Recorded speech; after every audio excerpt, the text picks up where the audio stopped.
जेठानी जैसी बन जा। बेटा अब तेरी शादी के लिए लड़का देखना होगा। तेरी शादी कर दूंगी अब। क्या मम्मी, जब देखो लड़का लड़का लड़का, परेशान हो गई हूँ मैं। अभी मेरी उम्र ही क्या है, अभी अभी तो मेरा ग्रेजुएशन पूरा हुआ है। मुझे शादी में कोई इंटरेस्ट नहीं है, मुझे शादी वादी नहीं करनी। आपको इतना ही है तो आप ही कर लो ना दोबारा शादी मेरी जगह। चुप कर बेशरम, तेरी उम्र में मेरे दो दो बच्चे हो गए थे। शादी तेरी मैं कोई ऐसे वैसे घर में थोड़ी ना कर दूंगी। अच्छा पैसे वाला घर ढूंढूंगी, जॉइंट फैमिली होगी तो कोई दिक्कत नहीं होगी। सारे काम तो तेरी जेठानी और सास ही कर देंगे। मुझे शादी नहीं करनी, मैं बोल देती हूँ। अंजलि गुस्सा होकर चली जाती है और अपने कमरे में जाकर बहुत रोती है। इस उम्र में कौन शादी करता है, मुझे बाहर अकेले जाने नहीं देते। मैं नहीं शादी करने वाली, ये लोग चाहे कुछ भी कर ले। अंजू अंजलि की शादी करवाने के लिए कमर कस लेती है और लड़के देखने लगती है। अंजू अपनी हर मुमकिन कोशिश करती है कि अंजलि को शादी के लिए मना सके।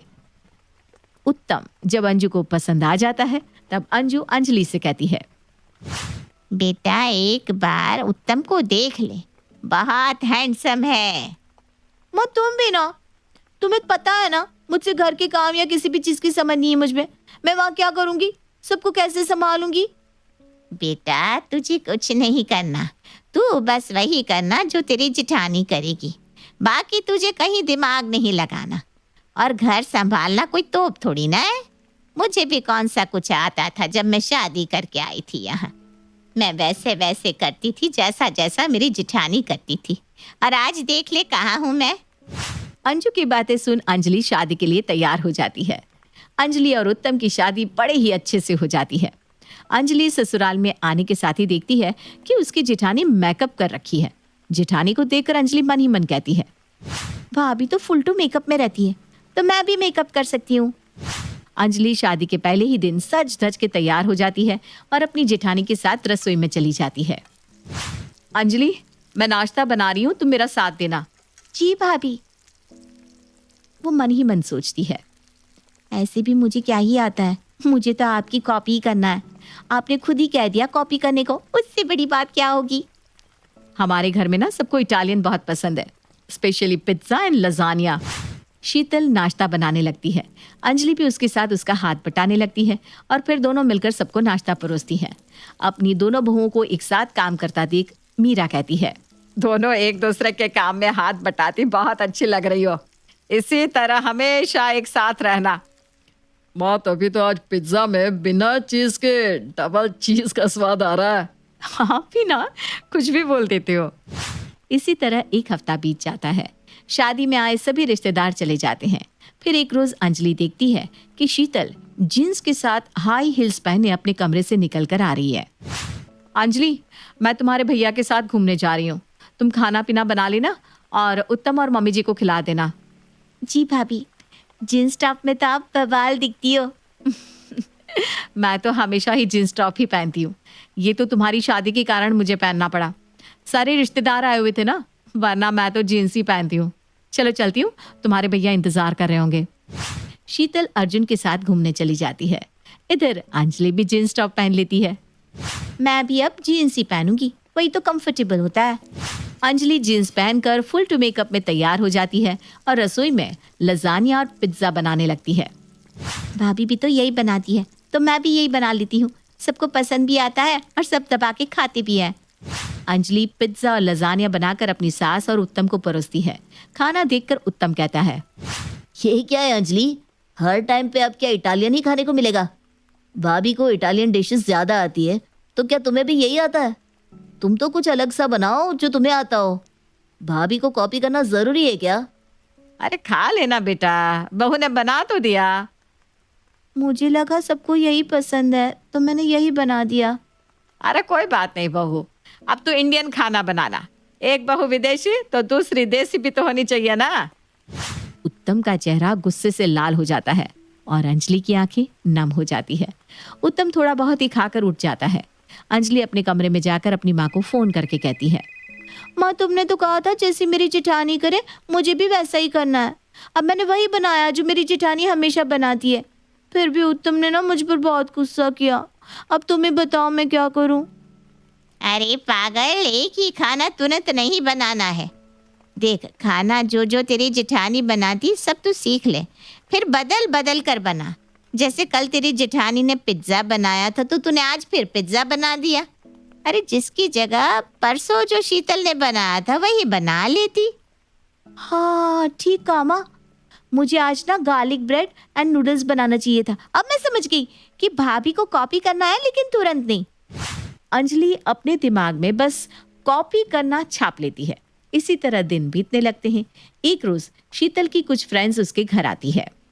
आओ आओ फ्रेंड्स, तुम लोगों का ही मैं वेट कर रही थी। बताओ, चाय लोगी या कोल्ड ड्रिंक? चाय या कोल्ड ड्रिंक नहीं, हम तो तेरे हाथों की कॉफ़ी पीना पसंद करते हैं। बहुत दिन भी हो गए हैं पिए। कॉफी के साथ साथ तुम लोगों के फेवरेट कटलेट भी लाती हूँ। ये हुई ना बात, दोस्तों तो तेरी तरह मन की बात ना झट से जान ले। कॉफी कटलेट के साथ तंबोला खेलने का मजा ही कुछ और होता है ना। शीतल कटलेट और कॉफी लेकर आती है और अपने दोस्तों के साथ तंबोला खेलने लगती है। अंजलि उन लोगों को बस देखती रहती है और उनकी बातें सुनती रहती है। शीतल, एक न्यू ईयर किटी स्टार्ट कर रही हूँ, तू भी उसमें ज्वाइन कर ले, हम बहुत मजे करेंगे। यार मैं पहले से ही ना 2-3 किट्टी कर रही हूँ, अब एक और नहीं ज्वाइन कर सकती। अरे जहाँ 3 खेल रही है वहाँ एक और सही, तुझे ना ज्वाइन करना होगा। इसी बहाने तो मिलते हैं हम, वरना दोस्ती बस फोन तक ही रह जाती है। तुम लोग इसका नाम लिख दो, तुम्हें हम ऑर्डर दे रहे हैं शीतल, तुझे आना ही पड़ेगा, समझी? अरे ठीक है पापा, दोस्तों से कोई जीत पाया है जो मैं तुमसे जीतूंगी। अंजलि अपने कमरे में चली जाती है और अपनी सहेली टीना को कॉल करती है। टीना, हम लोग ना मिल ही नहीं पाते, क्यों ना हम लोग किट्टी खेलना शुरू कर दे। किट्टी? हाँ किट्टी, मेरी जेठानी तो 4-4 किट्टी खेलती है।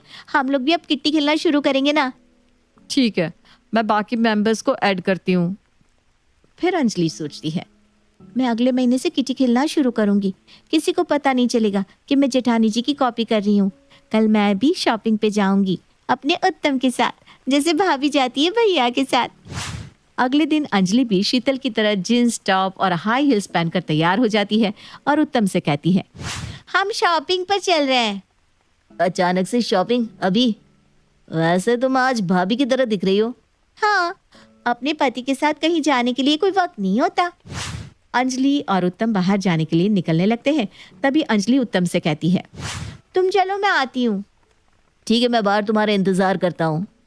अंजलि शीतल के पास जाकर कहती है, भाभी, मैं उत्तम के साथ बाहर जा रही हूँ, आप खाने का देख लेना। शीतल 2 मिनट तक तो अंजलि को देखती रहती है, फिर कहती है, ठीक है तुम जाओ, मैं हूं ना। अंजलि उत्तम के साथ चली जाती है। इधर शीतल अर्जुन से कहती है, आज मैंने अंजलि में अपनी छवि देखी, मुझे तो लग रहा था कि मैं ही खड़ी हूँ।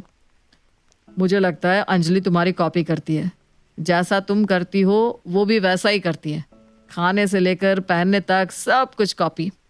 इधर अंजलि शॉपिंग में लग जाती है और एक सीलिंग बैग खरीदती है जो कि हूबहू वैसा होता है जैसा शीतल के पास था। उत्तम देखो, ये कैसा लग रहा है? यार ये तो सेम भाभी के पास है, वैसा ही लग रहा है। कुछ और ले लो ना तुम। नहीं, ऐसा कुछ भी नहीं है। अब मैंने ले लिया है तो मैं वापस नहीं करूंगी। अंजलि और उत्तम शॉपिंग करके खा पी कर घर वापस चले जाते हैं। दिन बीतने लगते हैं। अंजलि शीतल की हर चीज में कॉपी करती रहती। एक रोज रात को अंजलि 12 बजे उत्तम से कहती है, मुझे नींद ही नहीं आ रही, चलो ना तंबोला खेलते हैं। मैं कॉफी और कटलेट बनाकर लाती हूँ, बहुत मजा आएगा। अंजलि कटलेट और कॉफी बनाकर ले आती है। क्या उत्तम, तुमने अभी तक तंबोला नहीं निकाला? मुझे खेलना है ना। उत्तम झड़क कर कहता है, ये सब क्या है? जब देखो तुम भाभी को कॉपी करने में लगी रहती हो। आज तक तंबोला तुमने पहले कभी खेला है क्या? जब देखो भाभी को कॉपी करने में लगी रहती हो। तुम ना कुछ भी बोले जा रहे हो। क्या कुछ भी? यही तो सच है। तुम जो हो, जैसी हो वैसी ही रहो, अंजलि बनकर रहो। तुम्हें शीतल क्यों बनना है? अंजलि फूट फूट कर रोने लगती है। मुझे मेरी माँ ने कहा था कि तू वही करना जैसा तेरी जेठानी करे, इसलिए मैं वही करने लगी जैसा भाभी करती है। इस घर में सबको समझ में आता है कि तुम भाभी को कॉपी कर रही हो। तुम जैसी हो मैंने तुम्हें वैसे ही पसंद किया है। मैंने अंजलि से शादी की है, किसी कॉपीकैट से नहीं। कल से तुम्हें किसी की कॉपी करने की कोई जरूरत नहीं है। तुम्हें कोई काम नहीं आता ना तो ना आए, लेकिन तुम्हें भाभी या किसी की कॉपी करने की जरूरत नहीं है। अगले दिन अंजलि अपने तरीके से तैयार होती है और उसे जैसा खाना बनाना आता है वो वैसा खाना बना देती है। आज अंजलि के हाथों का इंडियन खाना खाकर सब खुश हो जाते हैं और मीरा कहती है, आज मुझे लग रहा है मेरी 2 बहुएं हैं और दोनों अलग है, लेकिन दोनों अपने आप में सबसे अलग है। आज लग रहा है कि अंजलि ने खाना बनाया है, शीतल ने नहीं। थैंक यू भैया। हम सबको अंजलि ही पसंद है, तुम्हारे हाथों में जादू है। अंजलि अब अंजलि बनकर सबके साथ रहने लगती है। दिव्या दिखने में बहुत सुंदर थी। वहीं सुलभ की नज़र दिव्या पर पड़ती ही वो दिव्या से प्यार करने लगता है और उससे शादी करने के लिए बेताब हो जाता है। कुछ ही दिनों में वो दिव्या से शादी करके उसे अपने घर ले आता है। अरे आओ बहू आओ, मेरी तो आंखें तरस गई थी अपनी सुंदर सी बहू देखने के लिए। अरे उर्मिला, तेरी बहू तो बहुत ही सुंदर है। हाँ होगी ही, बड़े घर की बेटी है।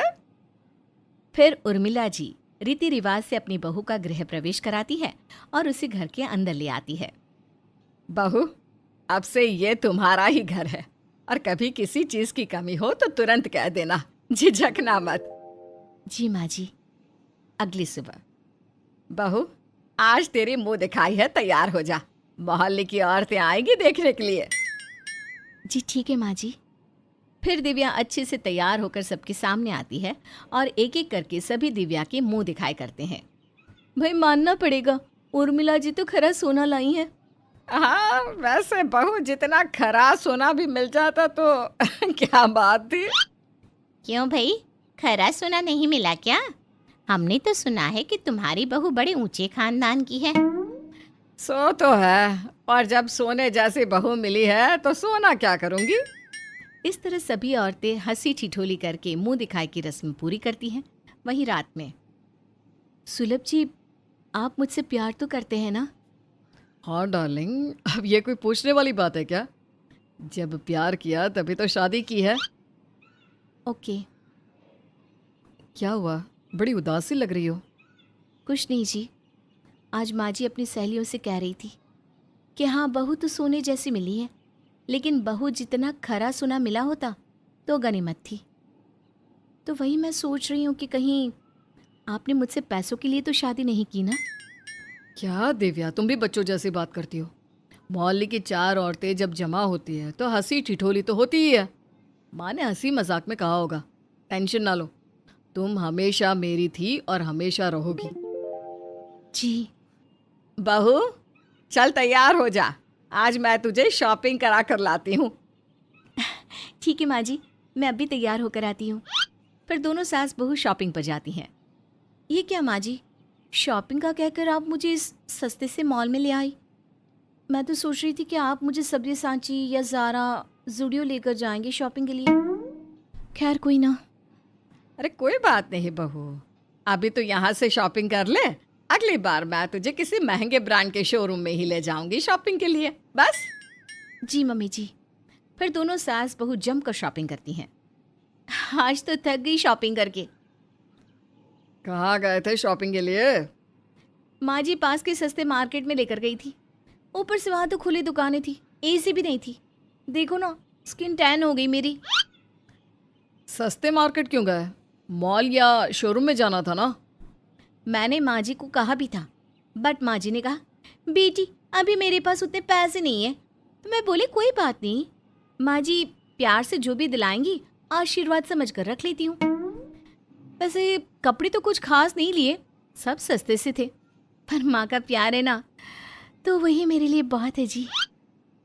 तुम कितनी समझदार हो, लेकिन माँ ऐसा कैसे कर सकती है? मैं माँ से बात करता हूँ।